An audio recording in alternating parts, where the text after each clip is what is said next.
Hi, everybody. Welcome to the King and Weaver podcast. It's me, Matt Graham, here, and I have my special guest with me today is Robert Bruski.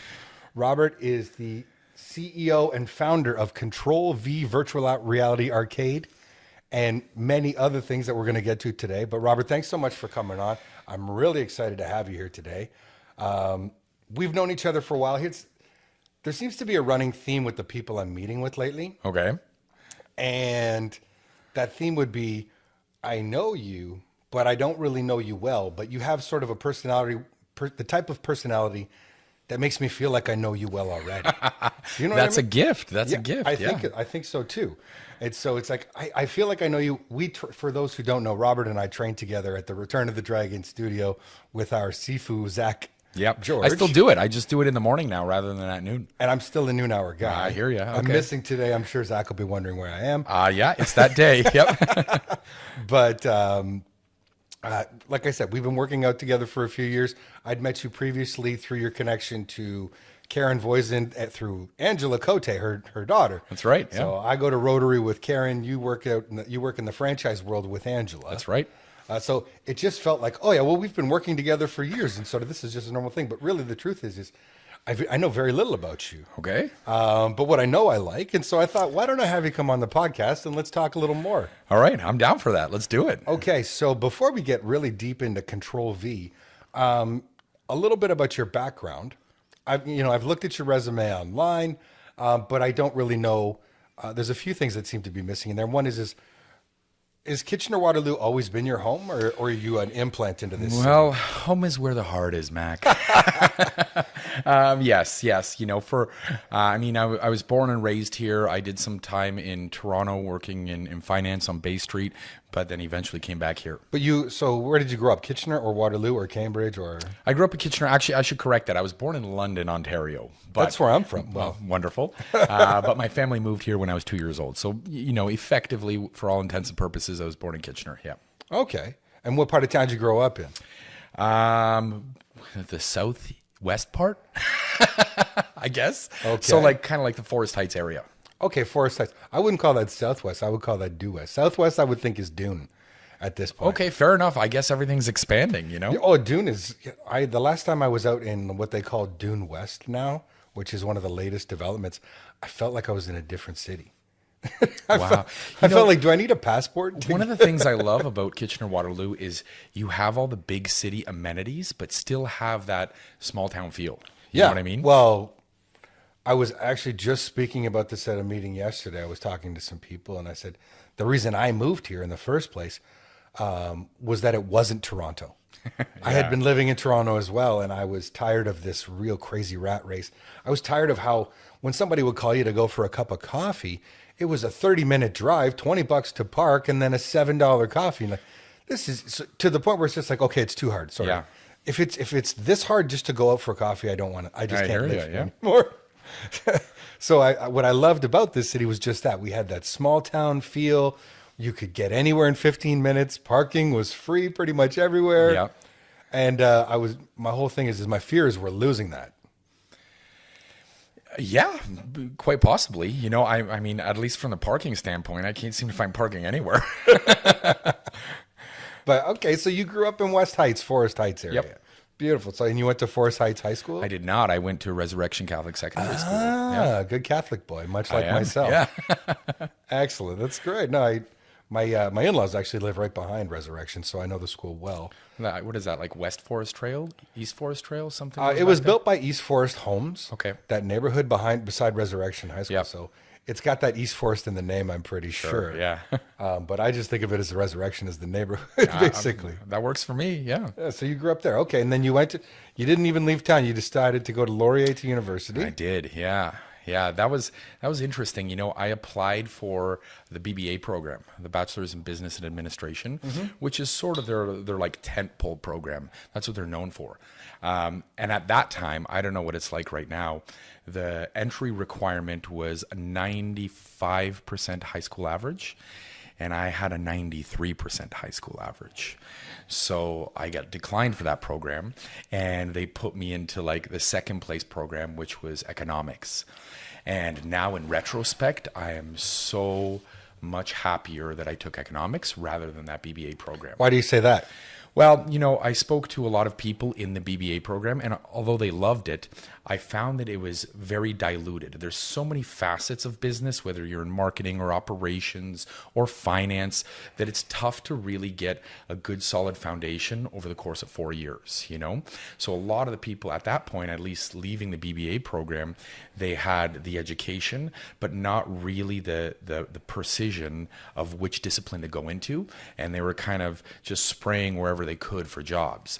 Whereas with economics, I was very aware that really when you graduate economics, you got a few options. You're working for the government, you're being a teacher of economics, or you're going to get your master's type thing. But I found that the way of thought and the way of thinking that I learned while studying economics has applied to, my life like incredibly well. When you're trying to make decisions or trying to think outside the box, most people know that there's a microeconomic and a macroeconomic discipline, right? But if you're not studying the discipline of economics, you may only think of things from a micro level. But as an economist, I'll say, air quotes for anyone who's not watching but listening, you kind of have it innately built into you to think about the macro things as well. You have to look at the bigger picture. You have to. And I think we're lacking a lot of that today. Oh, quite honestly, with this very specific day in mind, we're recording on a Thursday. And as we speak on a micro sense, when we look at the markets are tanking this morning. Yep. We're down about 3.5% last time I looked on the S&P 500, the NASDAQ, and the TSX. But again, micro, small picture. Yep. Markets are tanking. Big picture, we're going through a shakeup right now. Is this the end of capitalism? I don't think so. No, you know what? I think a lot of people misunderstand about markets, whether it's stock markets, futures markets, options markets, crypto markets, is that these types of volatile moves could heavily affect, for positive or negative day traders, people who are reliant on the daytime. But in my opinion, the more prudent investors, working downtown on Bay Street as a value investor, one of the things I would always remind myself is, if you buy stock in like Procter and Gamble, ultimately they make toothpaste and toilet paper. So regardless what's happening in the world, a financial crisis, a real estate crisis, people are going to still need toothpaste and toilet paper. So why would Procter and Gamble crash during times of uncertainty? And ultimately, it's because the market is driven by consumer sentiment. They will panic sell. But eventually, when things stable back out, a company like Procter & Gamble or a company that makes those sort of like products is going to come back up, right? So today, when the market is volatile, a lot of people are going to start freaking out. They're going to start blaming various causes of it. But you just need to step back and chill out. Yeah, and on a day like today, when markets are dropping, and it's due to the Trump administration's new tariff policies. On a day like today, in your opinion, because you've worked that downtown Bay Street lifestyle in a previous life, how much do bots make a difference on a day like today? So that's a good question because... And to explain to everybody what a bot is, essentially, there are computer programs that are set up in some investing houses to make either purchases or sale of stocks automatically. It's not a personal person. It's not an individual pushing a button anymore. Yeah. Well, first, I'd recommend a number of books for people to read, right? Like there's Liar's Poker, there's When Genius Failed, which is the story of long-term capital management. There's Quants, which I love. And the one that I'm specifically going to focus on is called The Black Swan by Nassim Taleb.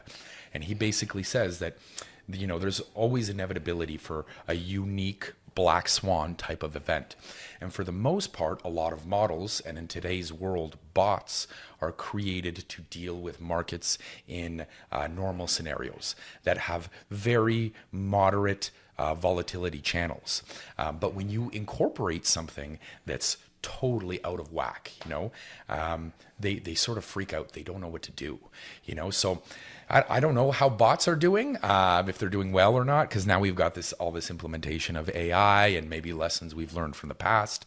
But Nassim goes on a really good sort of, I guess, rant about a lot of the misconceptions on how things work, including statistics. In fact, he in one part of the book he talks about the standard bell curve we have, Gaussian distribution, which is propped up by the central limit theorem. So ultimately, the more samples you have, the more accurate the bell curve is.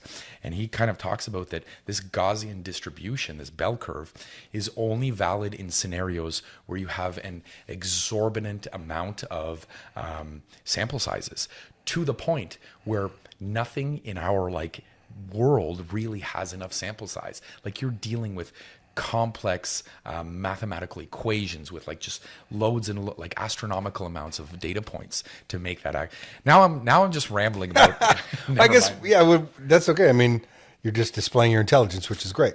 What I'm getting at, I think, is as someone who's followed the markets for years now, what I'm noticing more and more is during volatile events, the lows are they're quick and fast, they're more dramatic. Yeah. You know how they talk about, they're saying, well, with climate change, what's happening right now is we're seeing greater volatility in storms. Well, in markets, what I'm seeing is greater volatility on individual days. And I attribute some of that, and I could be wrong. I'm willing to admit that I could be wrong. It feels like computer programs are selling faster and then buying back faster. So it's an overreaction caused not by individuals, because an individual can have a sober second thought and say, wait a minute, this is just market panic. There's no point in jumping. But a computer system or a computer program is set up to say, when it hits X number, or when I read these headlines, or, there's an algorithm set up, when you read these 10 headlines, you sell. Yep.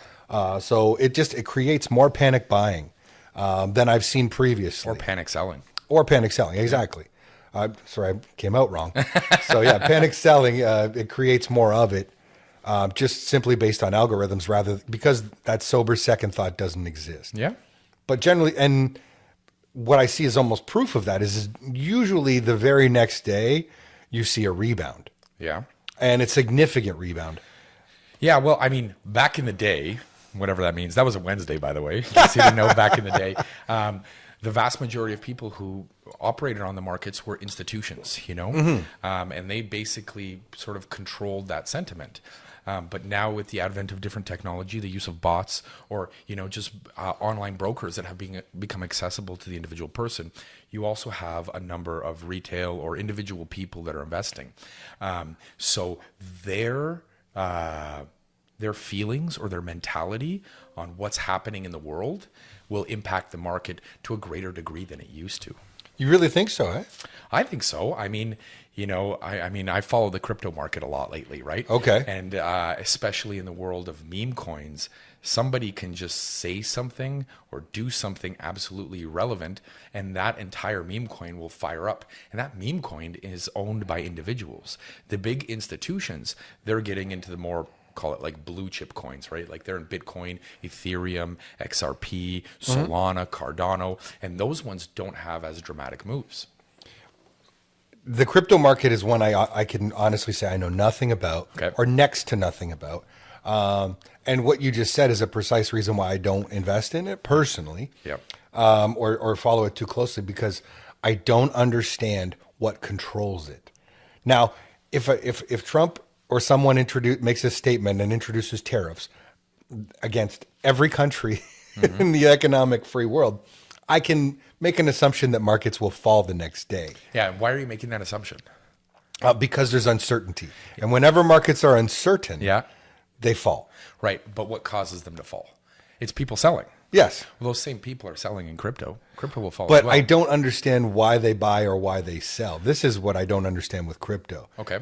So to me, it's the equivalent of a junior mining stock on the Vancouver Exchange, where it's 3 cents today and it might be 6 cents tomorrow, and I have no idea why, because they don't have a lot of strong reporting. It's kind of the same thing, right? Like, you have some small no-name crypto that somebody launched, and a few people will buy it just as a gamble, but some people will research it and say, okay, this one has some sort of utility, trying to get the supply chain onto the blockchain or integrating the real world with the blockchain. I have belief in that. Whereas somebody else will say, no, this has been done so many times, the technology behind their software is too slow, I'm not going to do that.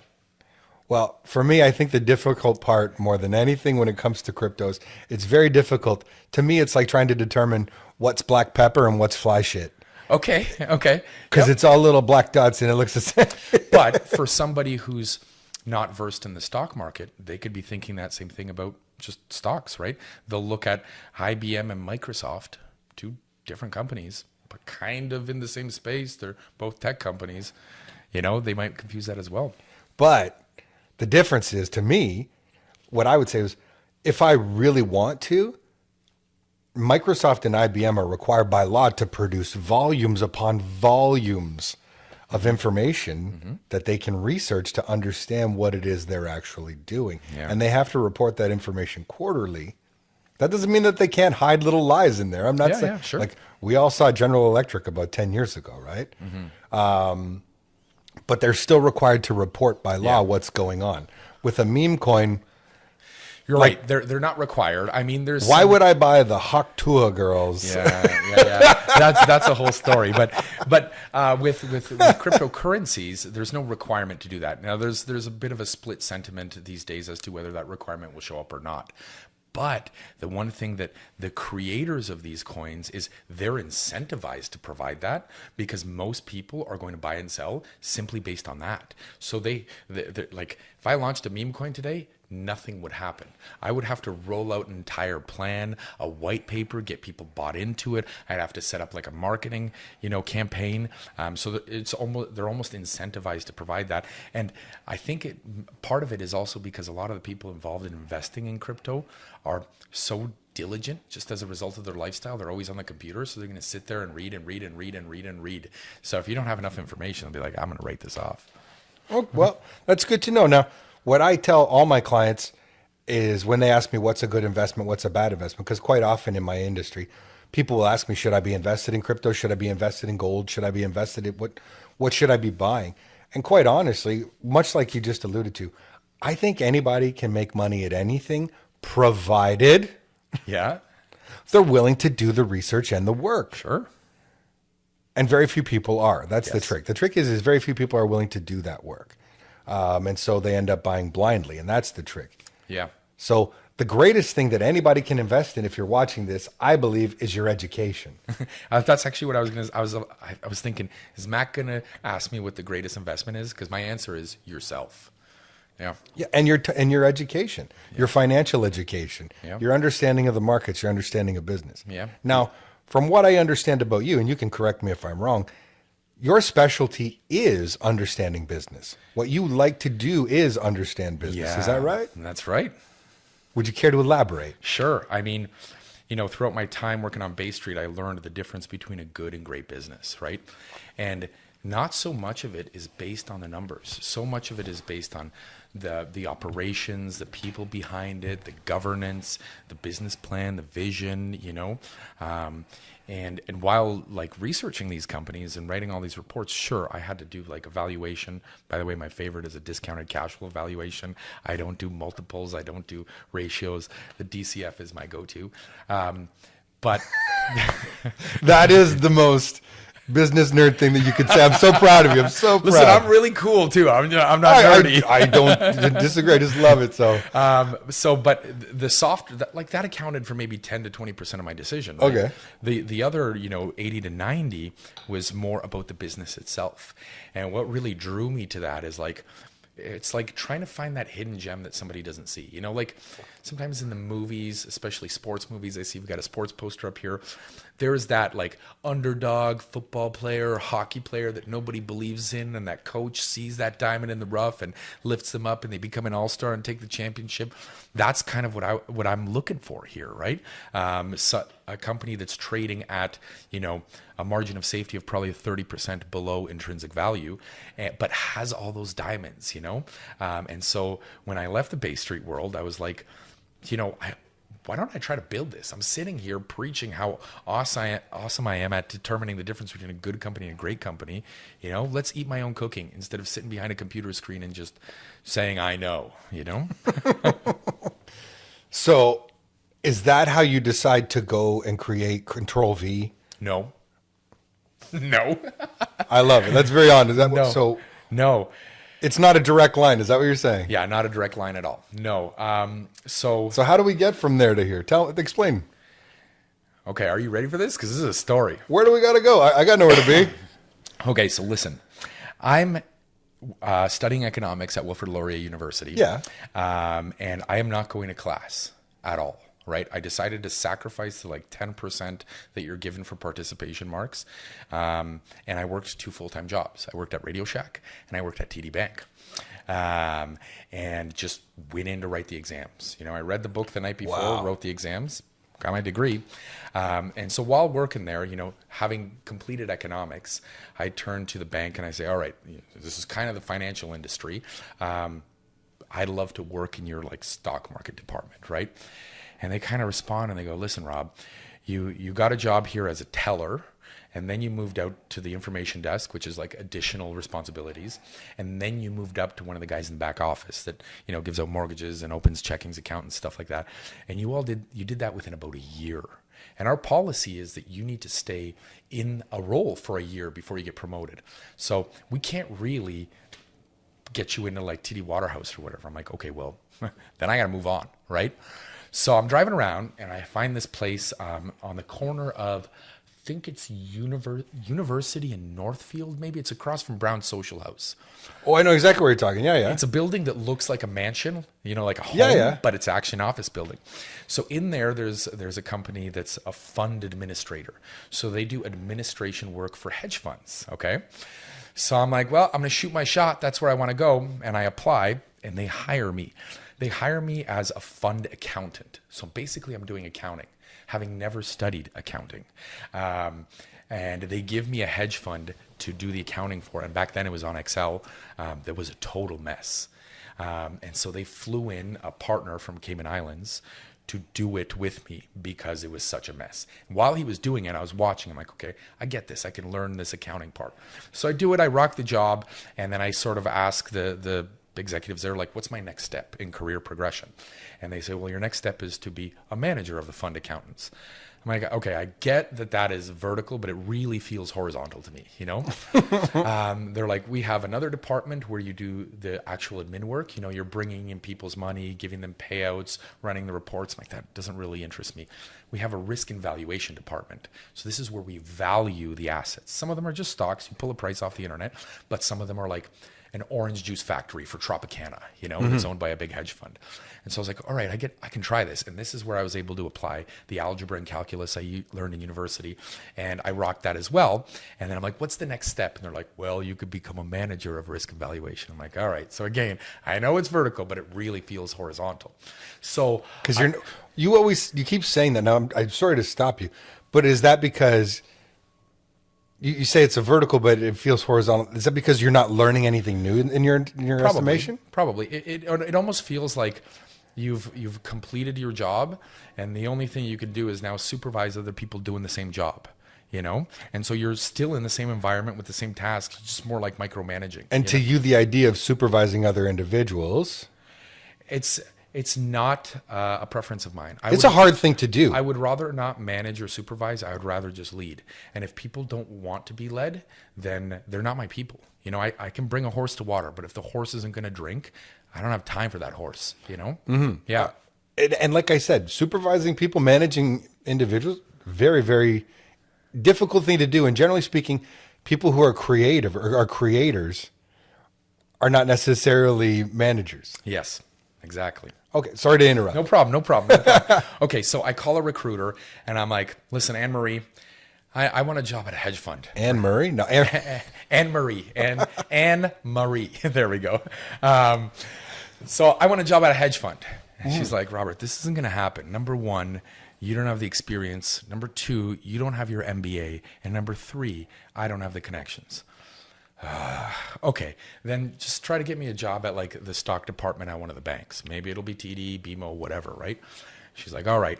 And that night, she steps into an elevator in a downtown Toronto Bay Street high-rise, or like a building, and there's this like major pregnant woman in there. Like she's about to explode.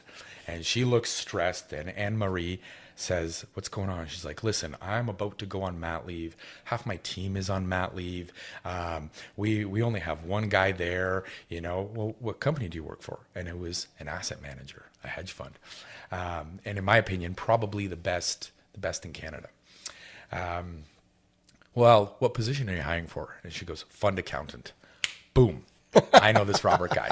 So they pull me in on Christmas Eve for an interview. Christmas Eve. Yeah. Christmas Eve. And you're here in Waterloo and you need to get down to Toronto. Yep. Okay. Christmas Eve. So I go in for the interview with the CEO. Really great guy, you know, really reminds me of people like Warren Buffett and Charlie Munger, you know, just sort of this quaint, nice old dude, you know. He'd invite you up to his farm in Creemore so you can see his cattle and hang out with his wife and eat mac and cheese and that sort of stuff, right? So I got the job as fund accountant. But just my own personality is like, I'm going to rock this job.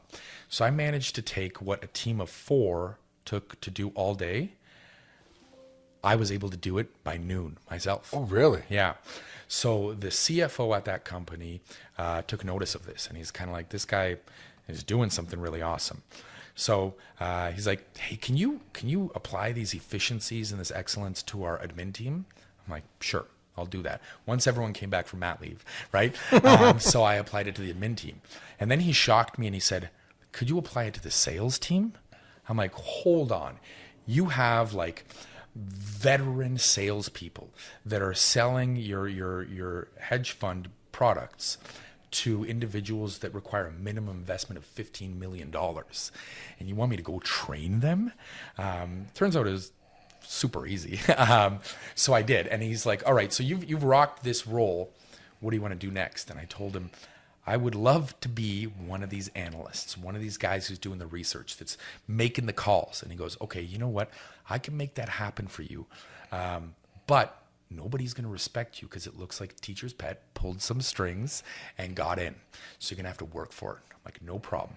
So what do I do? He's like, "Start writing reports, start doing your own research, start giving it to the director of research, all that sort of stuff." And I said, "Okay, cool.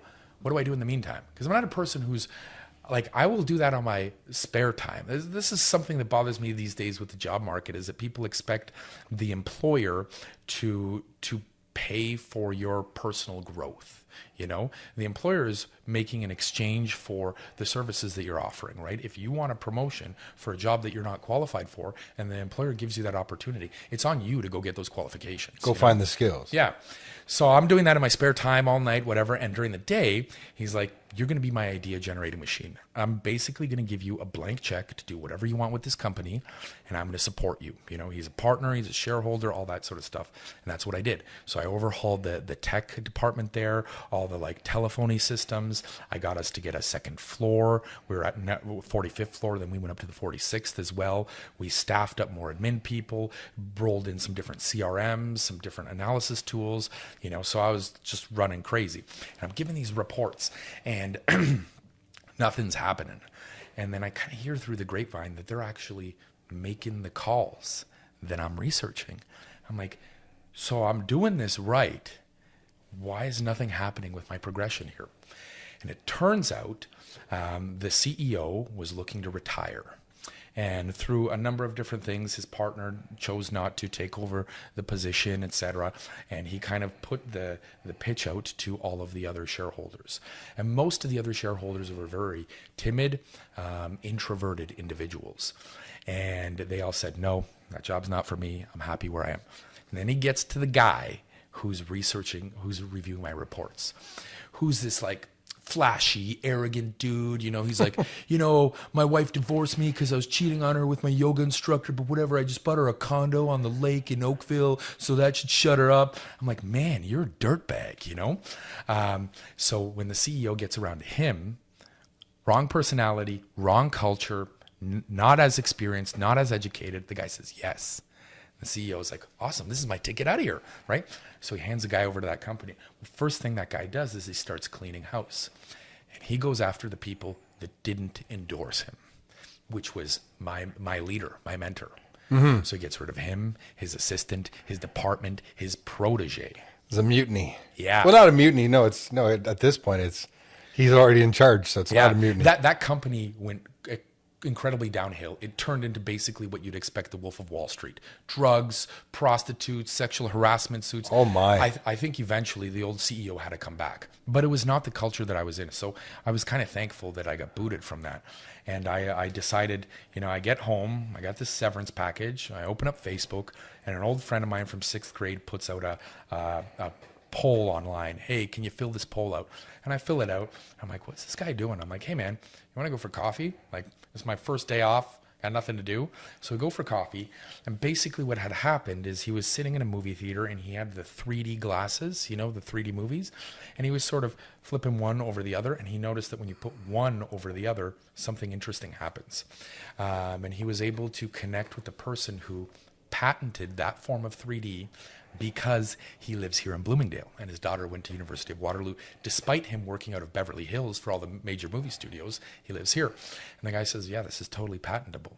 My friend turns to me and he's kind of like, what do you think? I'm like, I think you can make a business out of this. He goes, do you want to partner? I'm like, yeah, sure. I don't know anything about this tech. You're going to deal with that. I'm going to deal with the business. Remember your initial question? Yeah, yeah. I love the business. Yeah. So we create a set of glasses that are bifocal. And as you look through the different lenses, you see different things on that film screen. You could see multilingual subtitles. You could see parallel storylines. You can watch a sports game from different angles, bird's eye, ref cam, whatever it is, just by looking through the different bifocals. Pardon me. So we're like, all right, we got to now commercialize this. And our market was going to be the film studios, Paramount, Universal, Sony, Fox, etc., which I don't know if you know anything about. They are a nightmare to get a hold of, right? I would imagine that Yeah. they have a few gatekeepers. Well, the main thing is if they hear anything and then they deploy it, now there's an intellectual property lawsuit type thing. That's why a lot of like filmmakers, can't get their scripts into the studios. So we were digging around. We finally set up 2 meetings in LA. Awesome. So we get on a flight. By the time we land in LA, those meetings are canceled. Wow. We're there for 2 weeks with nothing but like our demo equipment. And we're calling around and we're kind of like, hey, this is, Joe from this company. I'm hoping I could speak to your chief technology, blah, blah, blah. And everyone's like, no, thanks, no, thanks. So then I pick up the phone and I get James Cameron's office. I call him. I'm like, hey, listen, is Jim there? The receptionist who's, doesn't want to get fired. She's a struggling actress, wants to stay in LA. Who's calling? Tell Jim it's Rob calling and I'm going to be there tomorrow. Okay, no problem. So we get there, the security guard lets us in, Eventually somebody gets wind of this and they chase us out.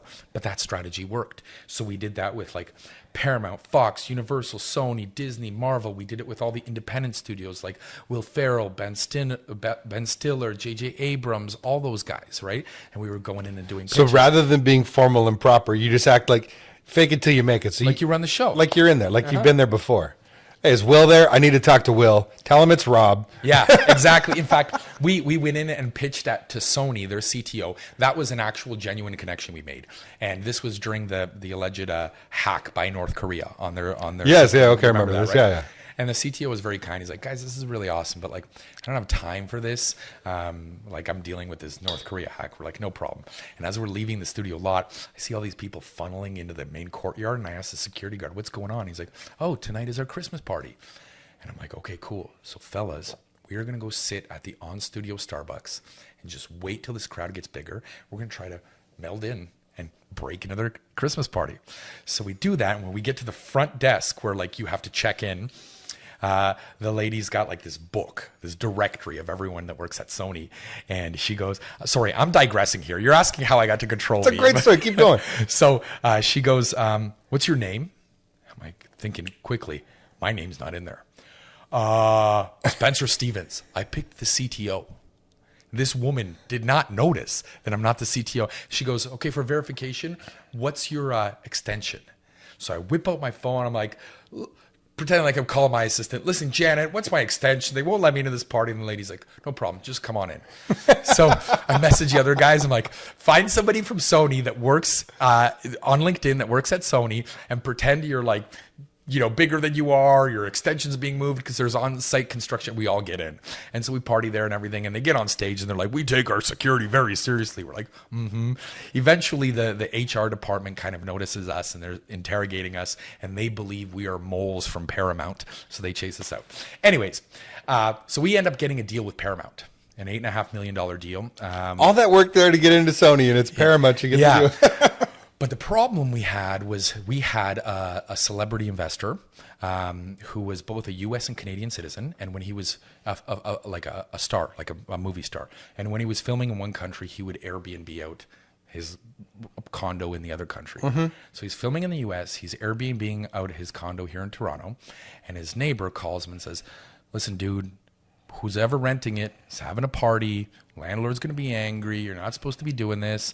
So he logs into the security camera that's right at the front, It's just like a regular Ring camera type of thing. And he sees piles of shoes. And he's like, oh, there really is a party. So he calls them and it's like, guys, you guys are having a party. This is against the rules of the agreement. You need to shut down. The renters happened to be two females at the height of the Me Too movement. And they tore apart his place until they found the camera and they filed voyeurism charges against him. His entire career was ruined. He was acquitted of it because it's not voyeurism, but nobody wanted to work with him, which means Paramount pulled their deal from us. Oh, wow, because guilty by association. Yeah. Cancel culture. Yeah. So what do? Well, maybe we can pivot this over to gaming. So we start pitching gaming studios, and we find out that they're all broke. They're all broke. They can't afford this even though they like it. And at that particular moment, January 2016, CES, the Consumer Electronics Show in, I think it's Las Vegas, displayed that VR, after 30 years of development, is now ready for consumers. And we're like, hey, maybe we've just been leapfrogged. Let's get some VR headsets tested out. We got some VR headsets. We found that this could be a cash cow. We went around looking for loans. Nobody, believed in us with the exception of a few private investors. And we decided to take the risk and open up the first arcade in the world. The first virtual reality arcade in the world. Yeah. Right here in Waterloo. Yep. And that happens when okay, that was a great story, by the way. Okay, I loved thanks. it. I'm not saying it was awesome. I really didn't know where it was going. I didn't know how we're getting back from Los Angeles. Excuse me. But that process, okay, so when you go from meeting this guy in grade 6, what year is that? You're saying 2015? No. I graduated Laurier in 2007. So, sorry, when did I reconnect with him after I left Bay Street? That would have been 2014. So 2014, you reconnect with this individual, all the way up to deciding to open a new virtual reality arcade and getting the door open. How much time transpires in that That was time? 2 years. Two All full that years. flying around pitching. Due diligence, sales calls, Yeah. seeking investments. 2 years later, you open up Control V virtual reality arcade in late 2016, early mid 2016. mid 2016. June. Okay, so here we are now. It's 2025. We're 9 years later. Yeah. Where are we at? Global domination, my friend. Global Yeah. domination. We were, so I'm very proud of what we've achieved, or what my team has achieved, because, you open up mid 2016. Most of 2016 was a write-off from a standpoint of growth, because we were like, is this a fluke or not? Because it was doing really well. So I consider 2017, 18, and 19 as like our growth period. We've proven the concept over 6 months. Let's blow this up. And so we started franchising. That's a whole other conversation we can get into. But we grew to just under 30 locations, so about 10 per year, which is wonderful. And then the dreaded pandemic lockdowns shut us down. And we were the first ones to get shut down and the last ones to reopen, because no municipality had a classification for us. They tried to classify us as casinos because we're gaming, or they try to classify us as water parks because we're amusements. So we don't have nearly as many people in our facility as casinos or water parks. They're all separated. It's more like a shooting range, which does have a classification and was treated way more leniently during that pandemic era. So we're basically closed for 3 years. Ouch. And are losing franchises. Some of them run out of money trying to stay afloat. Some of them run out of patience trying to wait for the lockdowns to get lifted. Some some of them get ill and don't want to risk things or whatever it is. And then the pandemic's done. There's a few more that made it through, but now during the pandemic, they had to take on second jobs and they weren't able to do both things. So we basically dwindled down to like our corporate location and maybe 2 or 3 locations. So from 0 to 30 Yeah, to like 4. to 4. Yeah. Whatever. I'm resilient. You know what I mean? I'm not going to give up. So You still believe in your concept. yeah, I believe in myself. Just full circle there. Anyways, so the pandemic lockdowns are lifted and traffic starts to come back. So we're back to making money.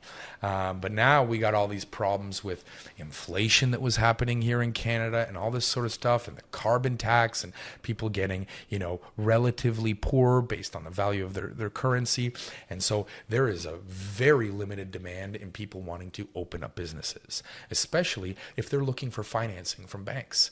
So we can't get these franchises going, right? So we're scrapping together what we can do off what we've got and just waiting it out, And so eventually this stuff there seems to be a glimmer of hope, with the removal of the Trudeau government in Canada and the new Republicans in the US. There seems to be a glimmer of economic hope, and people start taking that risk again and getting back into it, Yeah. So that's where you're at. Yeah. So right now we're just about at around 10 locations. 10. Yeah, Okay. So there has been some growth again. Yeah. I'd say that would be after of like 6 months to a year of having been rid of like the drain on us from the economy. Okay. Now, we've done a great macro look, Yeah. but at Control V and your franchise business. However, I think there's still a lot of people here in the Waterloo region who might not even know what Control V is. Yes. So why don't you explain to people what they could expect if they were to come to your location here in Waterloo? Okay. So Control V is a virtual reality arcade. Exactly what it sounds like. It's a physical brick and mortar location where you come in and you try virtual reality. What you see on the internet with the goggles and the controllers, But we have such a large variety of content from a genre standpoint that our demographic is a huge variety. I mean, there'll be children's birthday parties. There'll also be corporate events. Okay, there'll be stag and does, bachelor and bachelorette parties. We had our second marriage proposal in VR last August. We have lots of seniors that come in, and we'll actually take our mobile stations to seniors' homes so they can experience it. It's contrary to what most people think, which is this is for gamers. We don't get gamers. We get what you would consider as an average person. And if someone were to come to Control V for an evening of entertainment, regardless of their age, they could choose to participate in games ranging. It's just like when we were kids and we would go to traditional arcades. Everything from, say, pinball to old school Pac-Man, all the way up to the games like, you remember, where you would get into like a simulator, like a simulation car game versus a simulation jet game or jet fighter game, things like that. That's what we experienced throughout the 80s and 90s. Now in a VR scenario, what I think they should understand was you could do something like if you wanted to play virtual reality tennis or bowling, they can do those things, but they could also shoot zombies. They could go swimming with whales. They can do an escape room, like a kind of escape room that you couldn't physically do in like a real, like you're actually crawling through air vents, trying to get to the 4th floor. Most like actual escape rooms, they don't have the real estate for that, No. So there's huge variety of things you could do. Yeah, and I think it's important for everybody to understand that there really is, as cliche as it sounds, there's fun for the whole family. Yes, absolutely. Absolutely. And then some. Bring more than just your family. Bring friends, bring family. Everybody's got an opportunity. Now, how much can somebody expect to spend when they come to a Control V? So at time of recording this, it is $32 for an hour per person. $32 per hour per person. Yeah. All right. And then are there any special days or promotion days? We've got, seniors discounts. Sometimes we run different events for special holidays, Mother's Day, Father's Day, that sort of stuff. We'll do, sometimes there's a BOGO event, but typically when we do promotions, we do them around some form of intent, whether it is to celebrate a particular holiday or day or whatever. I'm not really a big fan of just discounting to discount. In my opinion, you either pay full price or you get it for free. There's no in between. So I regularly drive around with fully loaded gift cards, not like $5 off, but fully loaded, and just hand them out. I'm getting an oil change. Hey, thanks for the awesome service. Come in and play for free. At McDonald's, come in and play for free. Because I think the general population understands that if it's free, you're losing money, right? Like there's costs with business. Of course. And then if it's full price, you're making money. But if you start picking things in between, I feel that you start to devalue what you're offering. You know what I mean? Yeah. And then people understand, oh, they've got margin here or they don't got margin. It moves away from the two extremes where people can sort of make a concrete decision about it. And I think it's important for a brand and a business to know their value, which, a lot of people always ask us about competitors. And I'm like, there's this old saying that says, a rising tide lifts all ships, yes. right? And I believe in it, and I want the VR industry to grow, the game developers, the other businesses, and all that sort of stuff. But as a business owner, you always have to worry about whether competitors are going to take away customers. I mean, in theory, even a movie theater is a competitor because it's something you do outside of the house, right? Yeah. You've got a fixed budget. Am I going to do this or this? There's never an and. What am I doing with my entertainment dollar? Yeah. So when it comes to competition, I'm not going to be the one that's going to be slandering the competition, trying to take them down, talk about how, all this sort of stuff. For me, I prefer to grow my business to the point where the competition is irrelevant.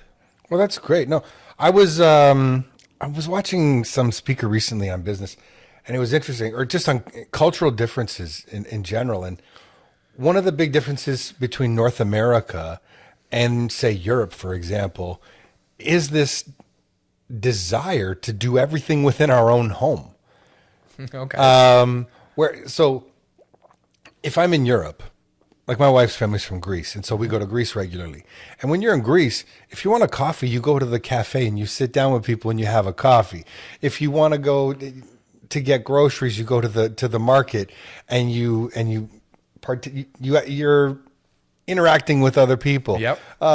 When you want to go see some entertainment, you go see a live band play, et cetera, et cetera. In North America, we have this desire to put everything in our house. Oh, I want restaurant quality coffee in my home. Yeah. I want restaurant quality food in my home. I want a home theater. I want home video games. And so the challenge for your industry is, in terms of entertainment, is, how do I convince people to get out of their house? You know what you do? You lock them up for 3 years. And then they're dying to get out. Suddenly it's like, hey, get me out of this house. Yeah. I'm going stir crazy. Yep. I think also probably historically speaking, with larger families, there'd be a greater desire to get out as well. Yeah. If you're in a house with your wife and 1 or 2 children, there's not a lot of people to bother. If you have 7 kids, anybody who is a parent, I don't like parents of larger families. You need some private space. You're looking for some opportunity. Yeah, absolutely. Yeah, I mean, I guess that's something to consider. I don't know the statistics on that specifically, but I think it's always an issue for anyone, whether it's a restaurant or a movie theater or whatever. People need to get out of their house. And how do I convince people that my place is the place to be? How do I? It seems like, as someone who's attended your studio, you're working hard to earn their dollar. Yes. It's for anybody that hasn't been, it's a lot of fun. This is a real interactive experience. It's not something you can do every day.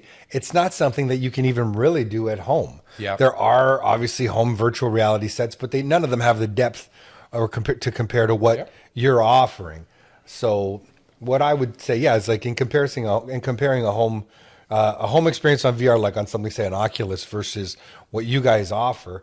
Well, that's like they're not night and day difference. It's the same game, but it's like minor hockey versus the major league versus the NHL. We're into pros here. Yeah, you know what? There's always VR arcades popping up, and the vast majority of them probably last about 1 to 2 years before they close. And so people always ask us, "How are you lasting 10 years?" And it's because I don't care if our equipment is better than what you have in the house. I don't care if we have the same games as what you have in your house. I call that marketing myopia, where you get so obsessed about your product and service that you completely forget about the customer.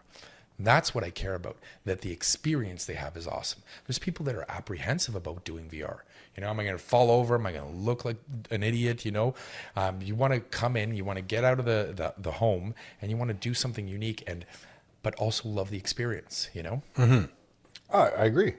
I definitely agree. Now, what I find very interesting too in listening to your story is you partner up with this individual, you come up with an idea, you get the financing, but it seems like if there's anything about Robert Bruski that I'm hearing is just never satisfied. So it's not good enough to open up a location in Waterloo. We need to create a franchise. We need to put this everywhere in Canada, and we need to do it yesterday. Everywhere in the world. Everywhere in the world, and we need to do it yesterday. Yeah. Where does this desire to franchise come from? And then what have you learned from franchising this business? So the reason why we chose to franchise, I think, was twofold. One was opening up our own corporate locations was going to be very capital intensive. And we were already having trouble getting money from any bank to open up one, right? So with franchises, the franchisee pays for it. The second thing is, in theory, and I say that with a big caveat, and we can dive into that if you like, you will grow faster with a franchise than trying to open up corporate locations. And we kind of saw that there is a high potential for somebody to go to Best Buy, buy some VR equipment, try to set this up themselves, do it all wrong, damage the market for us. And then when we're expanding into that market, we're not just educating the market, we have to re-educate the market. Mm-hmm. Okay. So that's why we chose to franchise. Yeah. All right. And in terms of franchising, what could somebody expect if they were to buy a franchise off you? Like from us? Yeah. I mean, an awesome culture. I'll tell you that. Okay, so you're getting an awesome culture. Yeah. I mean, the nature of franchising, and I think this is really relevant in today's world, is that a lot of people think a franchise company is the big bad wolf, right? Mm-hmm. You know, like we gotta protest the big chains. And what people don't understand is that a franchise location is owned by a local business owner, hiring local staff and serving local customers. It is 100% local business.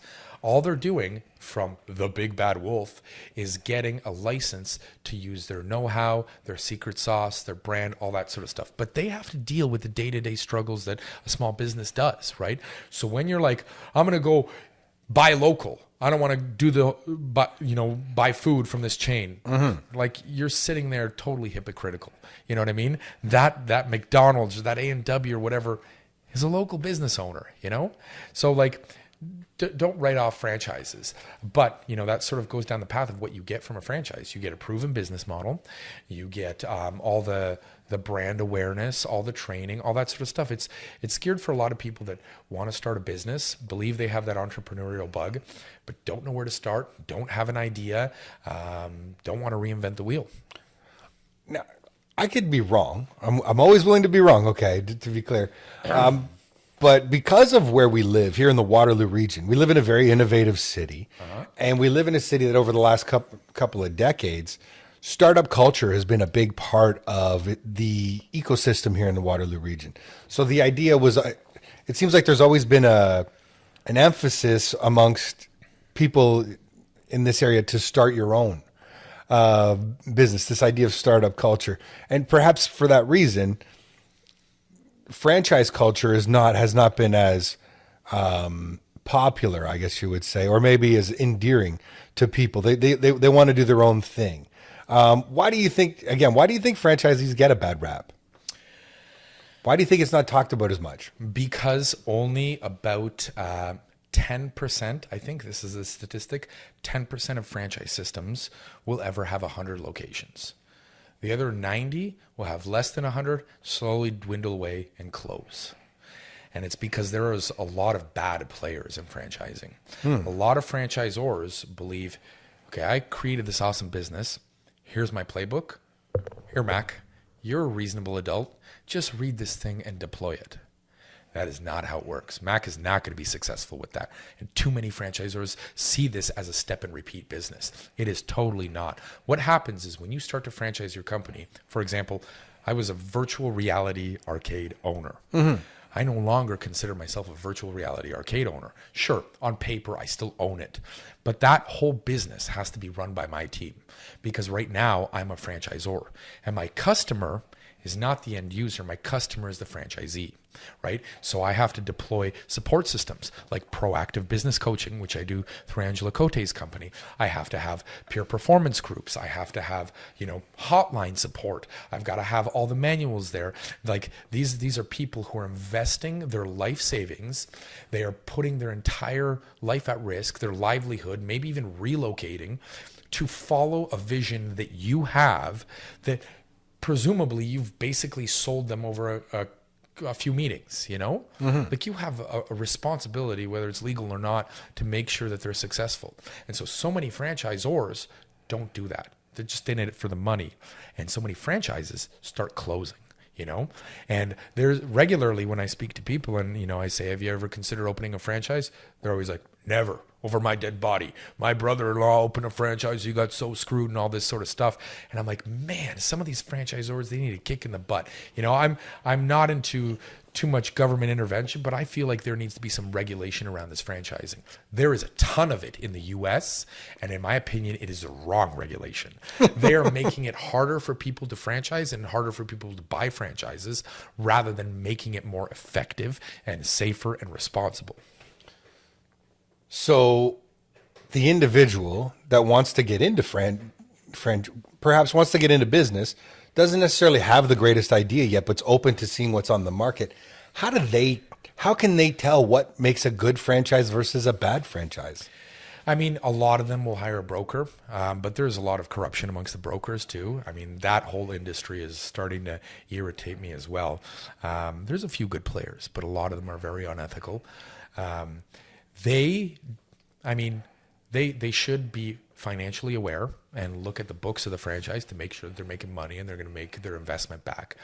But for the most part, they should see if that organization is a cultural fit for them. And that organization has got to see if that person is a cultural and executional fit for them. And I say that because I've spoken to a lot of people that fit the Control V culture, but there's so many red flags as to whether they'd make this successful, Mm-hmm. So you have to be very discerning as the franchisor as well. Incredibly. We do behavioral tests, aptitude tests, personality tests. We're going to start with IQ tests, thinking big picture. We do a round of interviews, a round of group interviews. To the best of my ability, I try to meet them, put them in awkward situations, like go out for dinner and see how they treat the server. Okay. So you go, I know because I stalk you privately on Facebook regularly. Stop it. You attend a lot of franchising events North America wide. Mm-hmm. You're deeply going to one tomorrow, actually. Well, there you go. Niagara Falls, yeah. There you go. Heading over to the falls. It's awesome. And you're very involved with Angela Cote's coaching business as well. Yep. Angela Cote, for those who don't know, is a franchising coach. And her business is called Angela Cote Incorporated. Yeah, they're AC Inc. Like AC it's just Inc. a little bit easier. Pardon me. And I would just explicitly focus that they're advisors that focus on making sure that a franchisor's franchisees are happy, profitable, and successful. And for those who don't know, Angela's sort of franchising royalty. She's from a franchising royal family. Yeah. Her maiden name is Voisin. That's right. And her father and mother were the founders of M&M Meat Markets, which became M&M Food. Well, it became meat shops, and then it became food markets and all that. Yeah. Yes. They grew to 500 locations across Canada, and they did it very successfully. And they had a really good culture. So her and her pedigree knows what makes a good franchise. You're going to find a lot of consultants out there that'll help you start up your franchise. You'll find a lot of them out there that are going to help you find new franchisees. But when it comes to making your franchisees successful and profitable, nobody out there does it except for her, and she does it really, really well. So she's got this wicked economic moat around her business. Amazing. That's really cool. Now, so I only bring that up. I kind of got a sidetracked because I wanted to give a shout out to Angela. But what I am curious about is, as someone who's attending a lot of these events, what are the trends you're seeing in franchising right now? What are some of the trends that we're seeing? Well, there's going to be different trends in Canada and the U.S., right? I would say there is a big trend of playing defense from an advocacy standpoint. So there's always government regulations that are specifically in the U.S. attacking franchising. And so there's a lot of defense being played. I mean, I get it. You got to play defense, but sometimes I question myself, where's the offense? You know, don't just prevent it from getting worse, but make it better, right? So there's a lot of advocacy that's happening.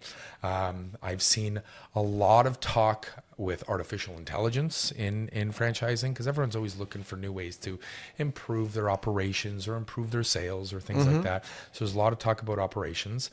Lately, and by lately I mean within the last year, I think there's been a movement towards responsible franchising. So that whole sort of unethical, just step and repeat thing, they're trying to make sure that doesn't happen. Which to me is kind of table stakes. Like, that's status quo. Like, good job for catching up to what you're supposed to be doing, there's, over the pandemic, a lot of franchises started up that were service brands. Home service brands, roofers, plumbers, that sort of stuff, but also ones that are mobile. So you don't need a brick and mortar facility like a restaurant, quick service restaurant. You just got a van that'll show up and do stuff. And that was because there's a ton of renovations people were doing during the lockdowns, and it's got a very cheap startup to it, there's just tons of trends report. Do you want me to elaborate on those? You got to follow up? I'm curious, I guess, like, what do you see as as someone who's within the industry, what are the top franchises growing? The top growing franchises across North America right now? Oh, that's a good one. I don't know. I don't know specifically, right? Because I got to focus on my business. If I open up the statistics and it says A&W is the top growing franchise in Canada, for example, okay. Good for them. So what? Yeah. What am I going to do with that? Not even in the same industry. Sure, I'll go meet them at the conference and I'll learn from them and things like that. But, there's always growth happening in quick service restaurants. I feel like there's always a new burrito brand starting up, or a new shawarma place, or a new burger place. There's always a lot of fitness concepts, a new gym chain, or personal training. Those typically tend to be the ones that are always like the name. Okay, interesting. And I mean, when we think franchises, because probably it's the McDonald's effect, we just sort of, your brain immediately goes to food service for some reason when you think of franchising.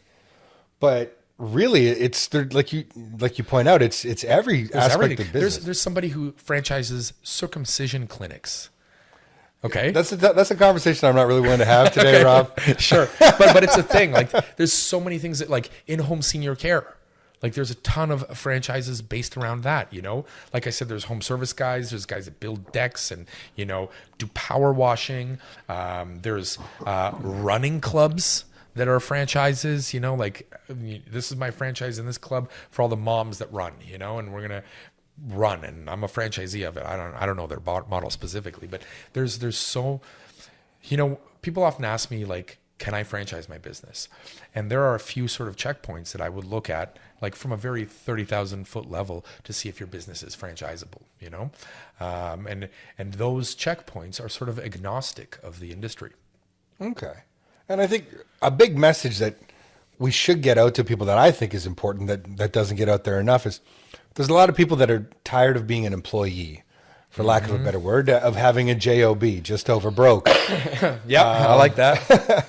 Yep. And they want to go out there, but maybe they're not as creative, and they recognize that that's not their strength. Maybe management is their strength, or systems management is their strength, but they want to get involved. It's important for them to know that franchising is a route. Buying a franchise is a route to getting into entrepreneurship. It's a form of business ownership. It's a form of working for yourself. But how do they learn more? What do they do? You mean, how do they learn more about franchising, or a like specific maybe brand? It's like if they want to figure out, what are my options?